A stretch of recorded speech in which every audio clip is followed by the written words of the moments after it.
주간데 편안하셨죠? 예, 너무 감사합니다. 오늘 본문의 내용은 우리 믿음의 사람들에게도 고난이 있다, 이제 그 말입니다. 우리가 이 땅에 사는 동안에, 한평생 사는 동안에 여러 가지 뜻하지 않은 고난을 만날 수 있습니다. 그런데 오늘 이 본문에서는 반드시 그 고난을 이겨야 된다. 왜 이겨야 되느냐? 고난을 이긴 자에게만 하나님의 영광에 동참할 수 있기 때문에 그렇습니다. 여러분, 크고 작은 고난, 경중의 차이는 있겠지만 고난이 없는 사람은 하나도 없습니다. 문제는 그 고난을 어떻게 받아들이고 우리가 대처하느냐에 따라서 달라질 수 있다, 이제 이런 말이거든요. 그래서 오늘 읽은 말씀 가운데서도 우리가 이 땅에 사는 동안에는 이런 그 고난을 당할 수밖에 없고 그 대가를 치러야 되는데, 그것을 잘 치르게 되면 하나님께로부터 축복을 받게 된다, 이렇게 말씀을 하고 있습니다. 그래서 오늘 이 말씀을 이제 전체 말씀을 이제 요약하면 세 가지로 나눌 수 있는데요. 고난과 탄식과 영광입니다. 오늘 이 세 가지 주제를 가지고 함께 은혜 나누려고 하는데요. 우리 예수님께서도 이 땅에 계시는 동안에 고난을 당하셨습니다. 탄식이 있었습니다. 그리고 영광을 받으셨습니다. 그리고 공통점으로 보면 믿음의 그 선진들, 믿음으로 승리했던 이 사람들을 보면 모두가 고난이 있었습니다. 그런데 믿음으로 이겼기 때문에 오늘날 믿음의 의인으로 이렇게 남게 되었습니다. 이제 저와 여러분들이죠. 여러분, 고난 받고 있습니까? 오늘 말씀을 통해서 고난을 잘 대처하고 반드시 믿음으로 이겨나가기를 간절히 소망합니다. 앞에 말씀드렸던 대로 왜 그게 중요하냐? 고난을 이긴 자에게만 하나님의 영광에 동참할 수가 있기 때문에 그렇습니다. 반드시 저와 여러분들이 그 고난을 이길 수 있기를 간절히 소망합니다. 그래서 오늘 본문에 보면 현재 우리가 당하는 고난이 있는데, 그 고난을 이기게 되면 장차 우리에게 보장되는 게 있는데, 우리에게 나타나는 영광이 있다, 이렇게 말씀을 합니다. 그 영광을 바라보면서 소망 가운데 반드시 승리하기를 간절히 소망합니다. 그러면 오늘 본문 전체를 통해서 어떤 고난이 있고 왜 탄식했는지, 그리고 그것을 이겼을 때 어떤 영광이 주어지는지에 대해 살펴보면서 함께 은혜 나누길 원합니다. 첫 번째로는 읽습니다. 우리에게는 하나님의 자녀만이 아는 고난이 있다. 우리 하나님의 자녀만이 아는 고난이 있다. 여러분, 정말 예수를 믿습니까? 오늘 예수를 믿어서 저와 여러분들은 모두가 다 하나님의 자녀가 되었습니다. 오늘 본문에 분명하게 이렇게 이제 말씀을 하고 있는데요. 이렇게 이제 하나님의 자녀만이 아는 고난이 있다 하는 사실을 말씀을 하고 있는데, 먼저 성경 17절 18절을 읽어보겠습니다. 자녀이면 또한 상속자, 곧 하나님의 상속자요 그리스도와 함께 한 상속자니, 우리가 그와 함께 영광을 받기 위하여 고난도 함께 받아야 할 것이니라. 생각하건대 현재의 고난은 장차 우리에게 나타날 영광과 비교할 수 없도다, 그랬어요. 여러분, 우리는 이미 예수를 믿어서 하나님의 자녀가 되었습니다. 하나님의 상속자가 되었습니다. 그런데 그냥 상속이 아니라 누구와 함께?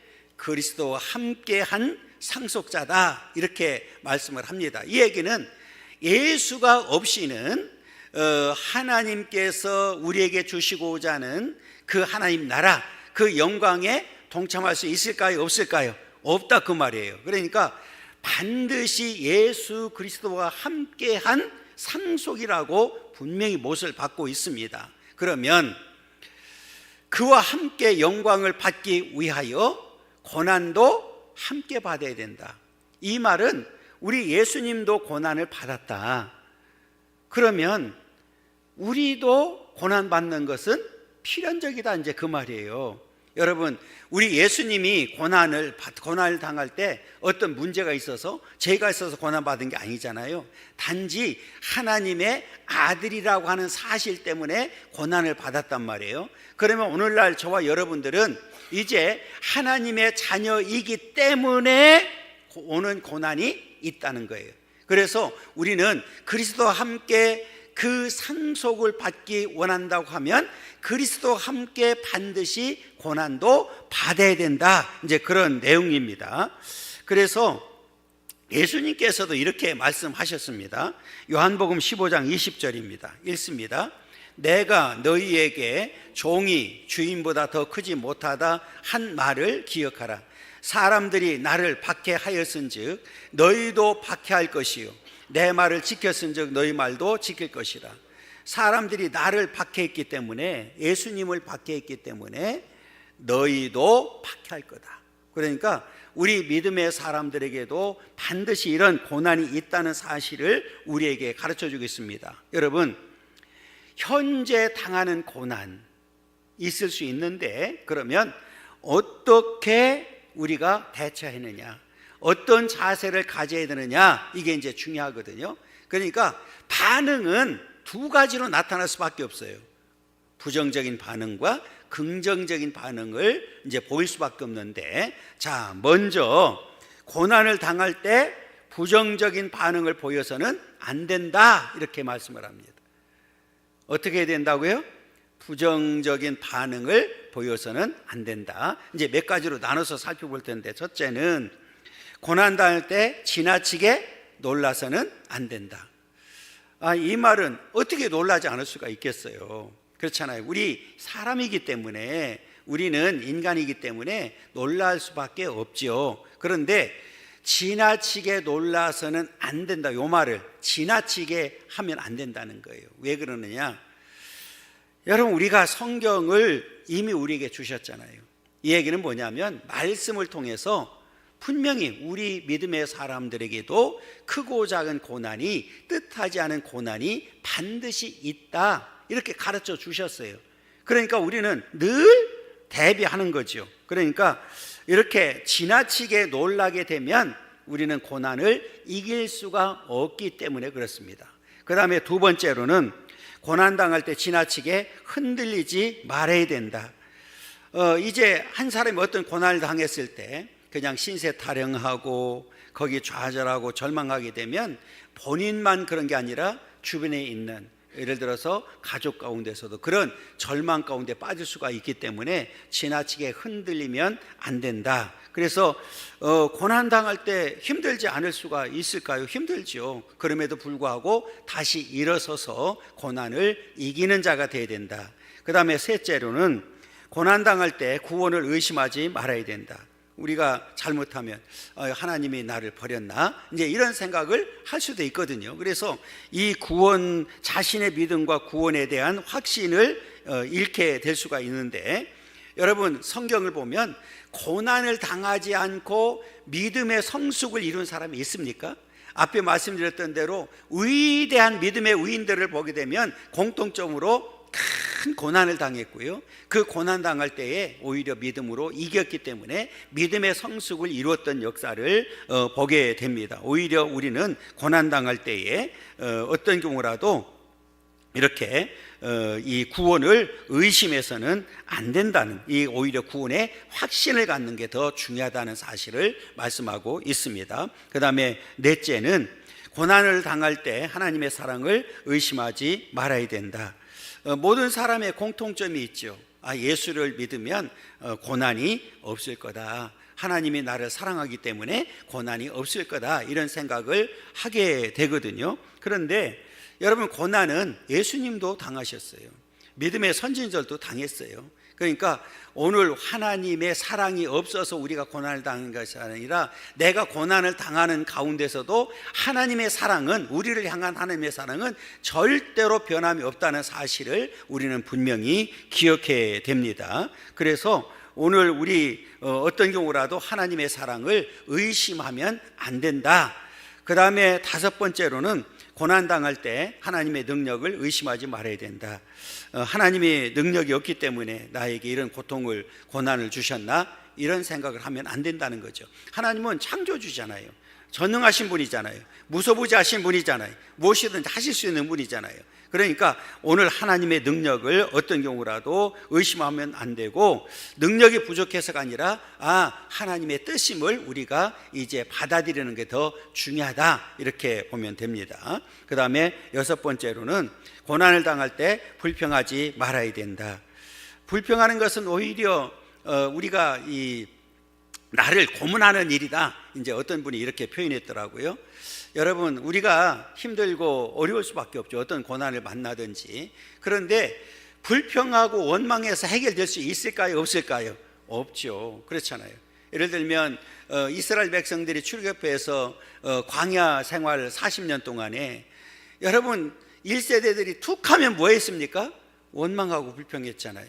그러면 해결됐습니까? 아니요. 오히려 그 광야에서 다 망해버렸던 역사를 우리가 보게 됩니다. 그래서 불평하지 않고 오히려 하나님 앞에 감사하고 찬송하고 하나님 앞에 영광 돌리는 삶을 살아야 된다는 사실을 분명히 기억하고, 우리가 오늘 고난을 당할 때에 오히려 하나님의 뜻이 어디 있는지, 그리고 하나님의 뜻으로 받아들이고 나아가게 되면 반드시 우리는 그 고난을 이기게 되고 승리하게 될 줄 믿습니다. 이 믿음이 오늘 저와 여러분들 가운데 있기를 간절히 소망합니다.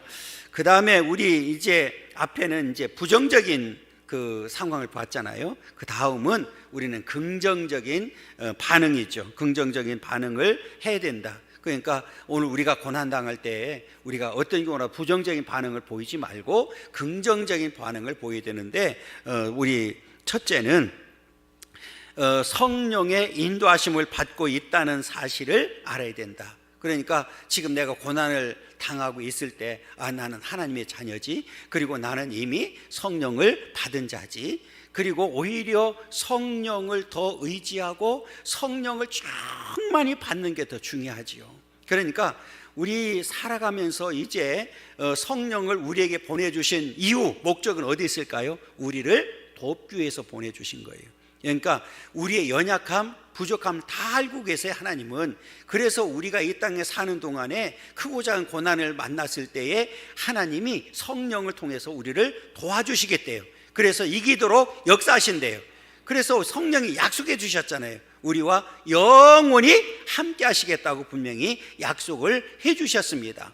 그 성령이 저와 여러분들을 도와주시고 함께 해 주셔서 마지막까지 승리하도록 역사하실 줄 믿습니다. 둘째는 아빠, 아버지인 그 하나님을 찾아야 된다.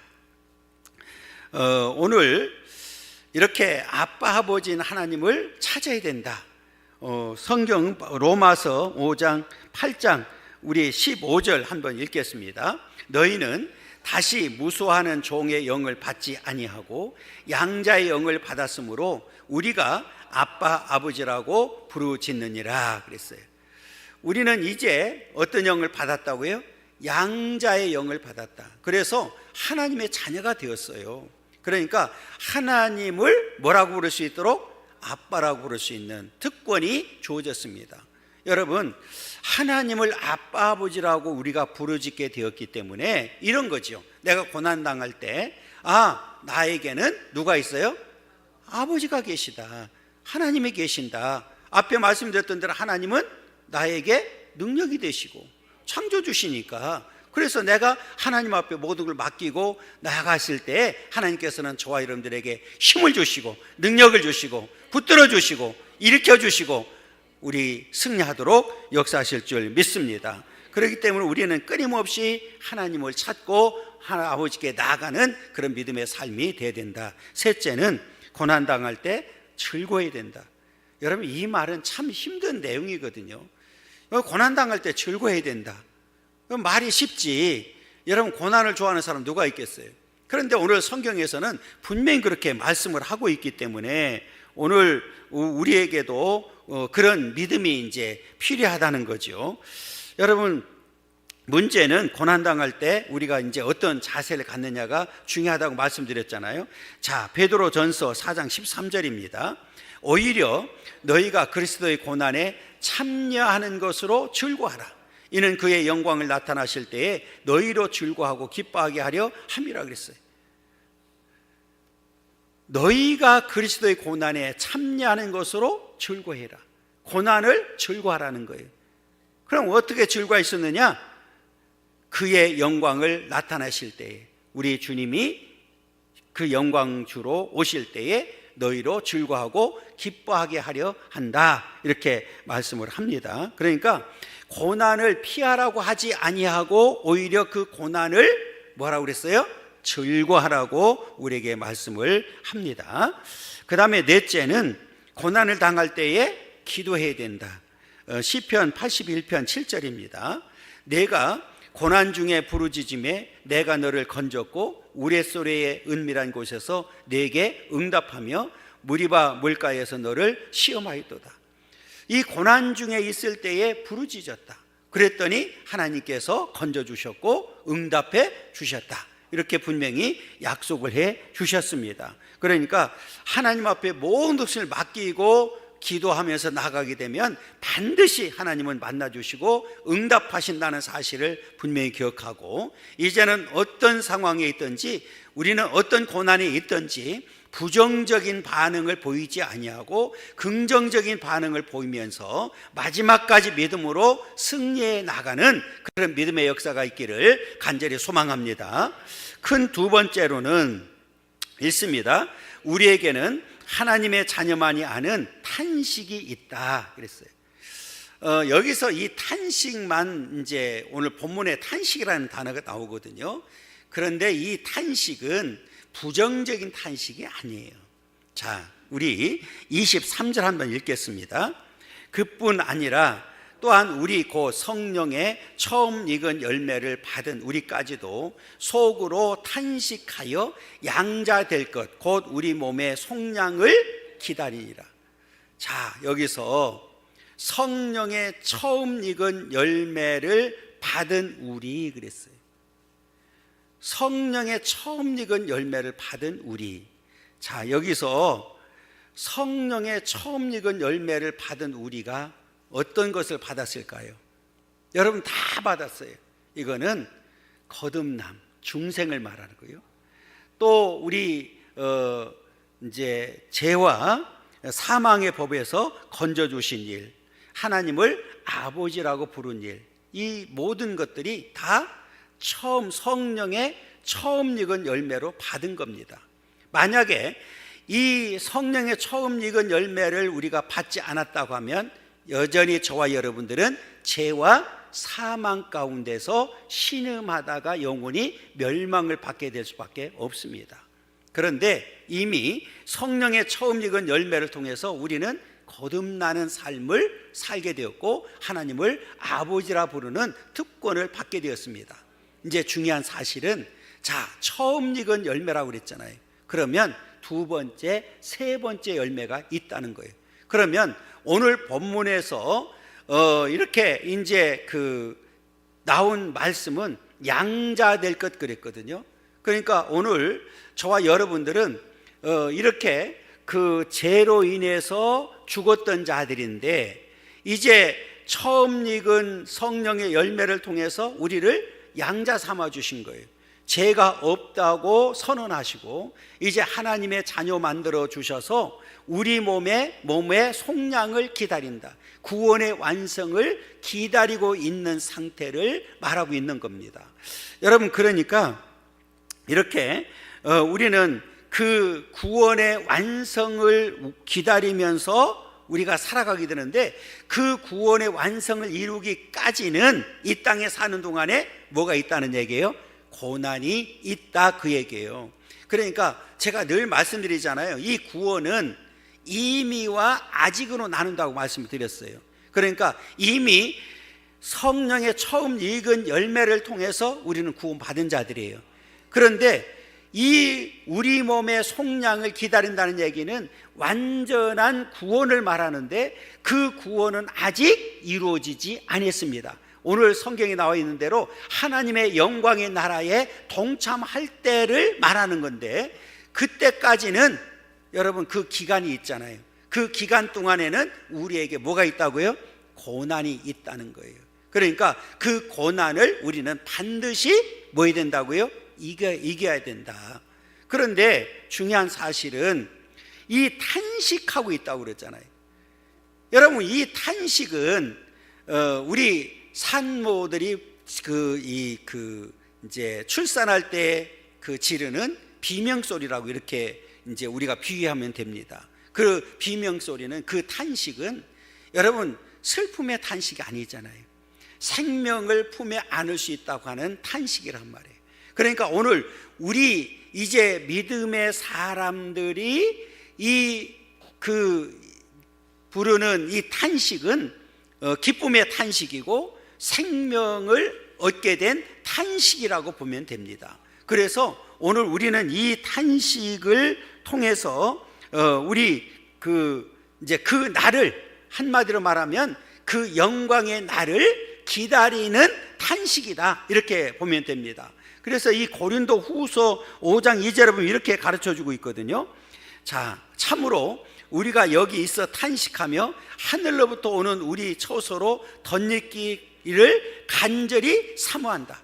그러니까 우리가 이 땅에 사는 동안에 이렇게 탄식하게 되는데, 기다림의 탄식이고 한마디로 말하면 소망의 탄식이고 사모하는 탄식이다. 그러니까 그 하나님의 영광의 나라를 기다리면서 하루하루 부르는 탄식이다, 이렇게 보면 됩니다. 그런데 이 하나님의 자녀만이 아는 이 탄식을 피조물도 탄식하고 있어요.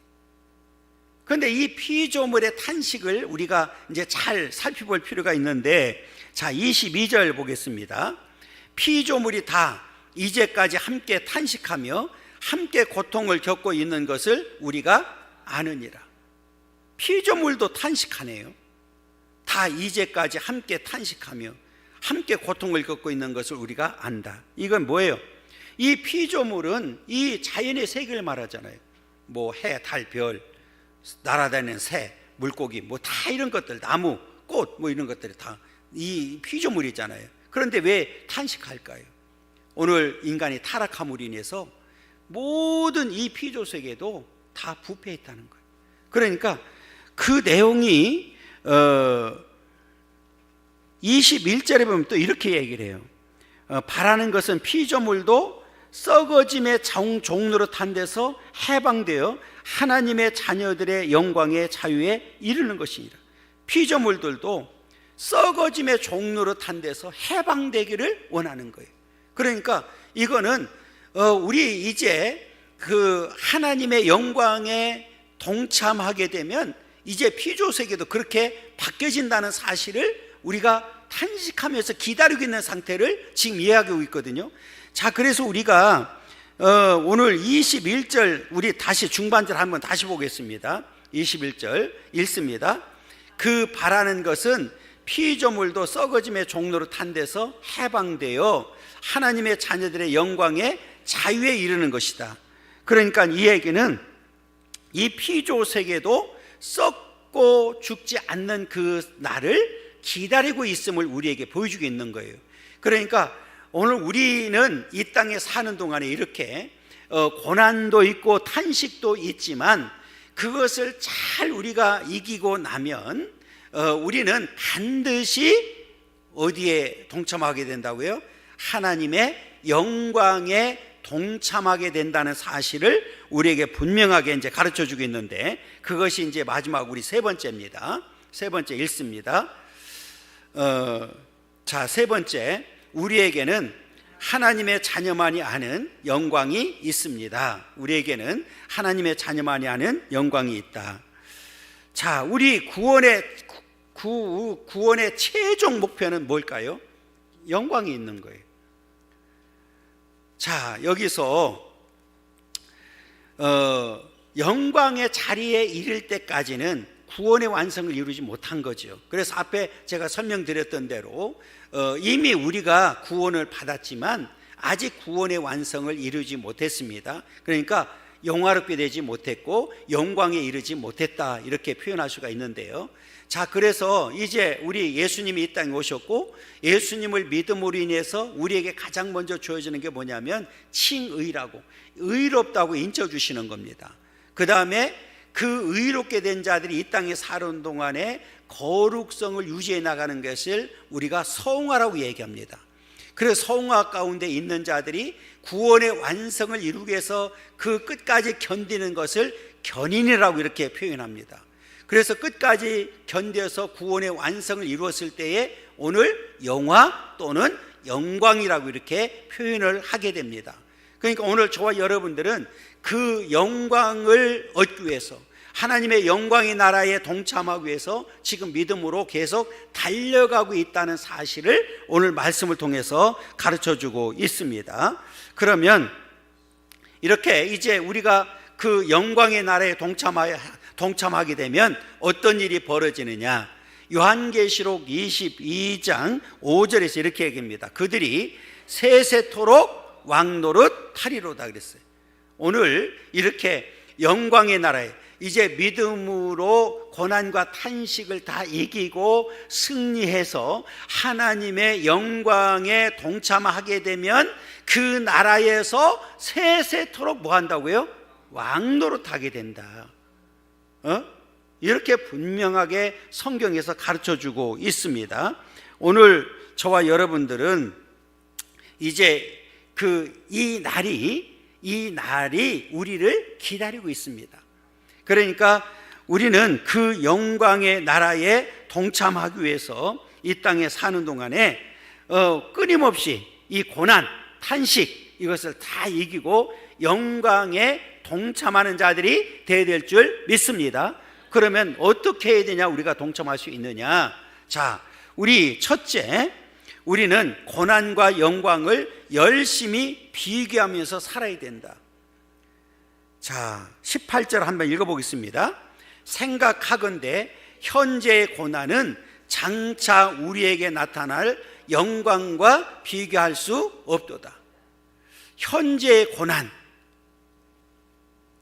지금 우리 모두가 다 안고 있는 크고 작은 고난이 있을 수 있는데 장차 우리에게 나타날 영광과 비교해봐라.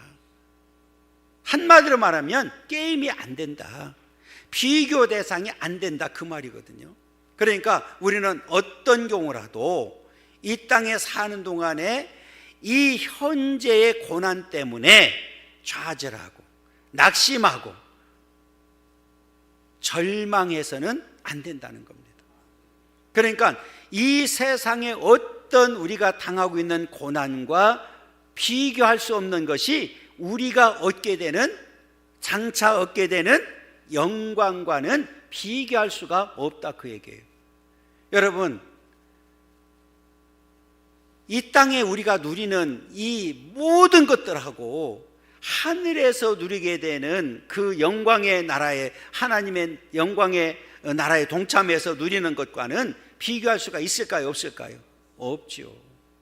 그것을 안다고 하면 우리는 이 땅에 사는 동안에 무엇도 상대가 안 돼, 이 말을 우리는 하면서 살아야 된다는 거죠. 다시 말하면 비교할 가치가 없다, 그 말이거든요. 여러분, 정말 예수를 믿으면 구원을 얻게 되고, 그리고 하나님의 영광의 나라에 동참하게 된다는 사실을 믿습니까? 그리고 그 나라에서 세세토록 왕노릇하게 된다는 사실을 믿습니까? 그러면 그 영광은 누구나 차지할 수 있는 게 아니라 반드시 하나님의 자녀가 되어야 되고, 그 자녀이면서 고난과 탄식을 이긴 자들에게만 주어지는 하나님의 영광의 나라인 줄 믿습니다. 여러분, 그 나라를 우리는 바라보면서 소망 가운데 살아야 된다는 사실을 우리에게 가르쳐주고 있는데, 한번 비교해보라는 거예요. 여러분, 이 세상의 물질 비교해보라는 거예요. 아무것도 아니라는 것을 우리가 알게 되는 거죠. 여러분, 바울이 예수님을 만나고 난 다음에 그동안에 누렸던 모든 것들을 배설물로 여길 수밖에 없었던 이유가 뭐예요? 여러분, 예수님이 세상의 전부였고 그 예수를 통해서 내가 앞으로 누리게 될, 장차 내가 얻게 될 하나님의 영광의 나라와 비교할 수가 없었기 때문에 다 배설물로 여기고 그렇게 승리하는 삶을 살 수가 있었던 겁니다. 그런 믿음의 역사가 우리 모두에게 있기를 간절히 소망합니다. 그 다음에 두 번째로는 우리는 끝까지 소망 가운데 바라고 기다려야 된다. 끝까지 그랬거든요. 끝까지. 자, 우리 24절과 25절 한번 읽겠습니다. 우리가 소망으로 구원을 얻었음에 보이는 소망이 아니니 보는 것을 누가 바라리요. 만일 우리가 보지 못하는 것을 바라면 참음으로 기다릴지니라. 여러분, 이 지금 눈에 보이는 세상이 전부가 아니잖아요. 하나님의 영광의 이 나라는 여러분 우리 믿음의 눈으로만 볼 수 있는 거잖아요. 여러분, 그 나라를 지금 우리는 하나님의 자녀로서 소망 가운데 살아가고 있는 거예요. 그러면 여러분, 그 나라를 내가 소유할 때까지는 끝까지 뭐 해야 되느냐? 참음으로 기다려야 된다. 그냥 참는 게 아니라 믿음으로 참는 거예요. 믿음으로 기다리는 거예요. 그러면 반드시 그 나라가 저와 여러분들에게 주어질 줄 믿습니다. 이런 확신하는 믿음을 가질 때 우리는 반드시 승리하게 된다는 사실을 분명히 기억하고 마지막까지 믿음을 잘 지키고 끝까지 어떤 고난이든지 이기고 우리가 승리해서 하나님의 영광의 나라에 동참하는 삶이 되기를 간절히 소망합니다. 그래서 우리가 이 땅에 사는 동안에 이렇게 이 현재 고난을 왜 믿음으로 이겨야 되는지를 분명하게 가르쳐주고 있습니다. 그러면 우리에게 장차 나타나는 그 비교할 수 없는 이 세상 그 무엇과도 비교할 수 없는 영광의 나라가 기다리고 있기 때문에 그렇습니다. 오늘 그 인내함으로 그 믿음으로 기다려서 반드시 그 나라를 상속받는, 그 소유할 수 있는 그런 믿음의 삶이 되기를 원합니다. 오늘 또 우리가 하루를 또 시작하고 하나님 앞에 영광 돌려드렸습니다. 앞으로 남은 생에도 하나님께서 늘 함께 해주시고 승리하도록 역사하실 줄 믿습니다. 이 믿음의 역사가 우리 모두에게 있기를 간절히 소망하고 마지막까지 승리해서 남은 자 되어 하나님 앞에 설 수 있는 그런 삶이 되기를 간절히 소망합니다.